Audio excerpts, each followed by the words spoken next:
İru hiç gerek bor bilip koyşunu. Sinla sen kakana hormat koyşunu. Senin kimliğine baha vererler, hormatlarla ya da iyizak teserler.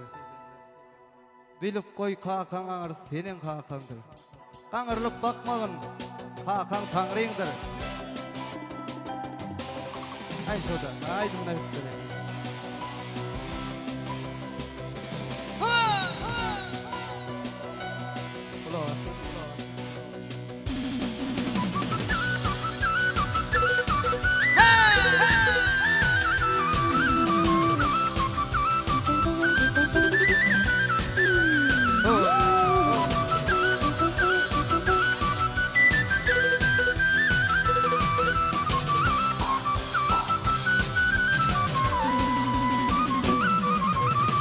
Keçilikte zimadım oğlum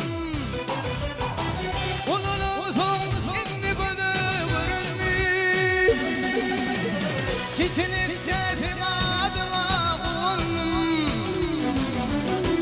Onunun son inni gözü göründü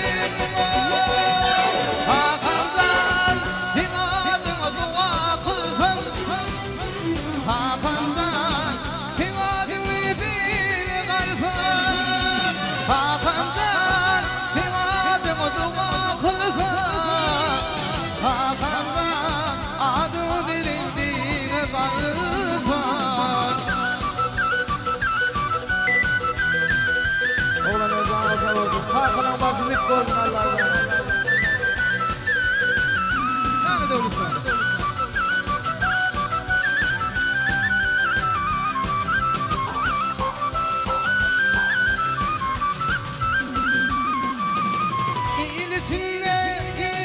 Seni giydirdim Kamlığını beğenirdim Gülürdüm Yine seni giydirdim Seni giydirdim Kamlığını beğenirdim Gülürdüm Hakan'dan Zivadıma dua kılsam Hakan'dan Sen vefalı oğlum olsan Hakan'dan sevadımı dua kılsan Hakan'dan kim vefalı oğlum olsan Sana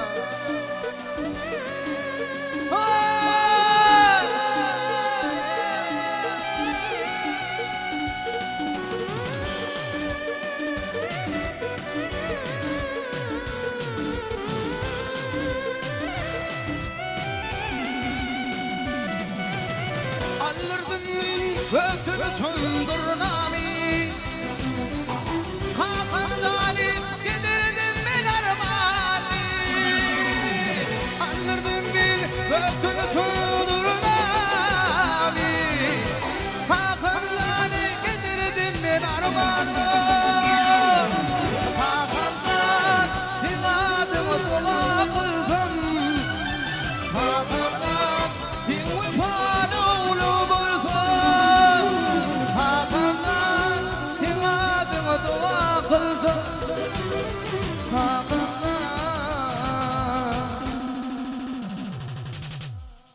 adım bilen bir kalsa Barış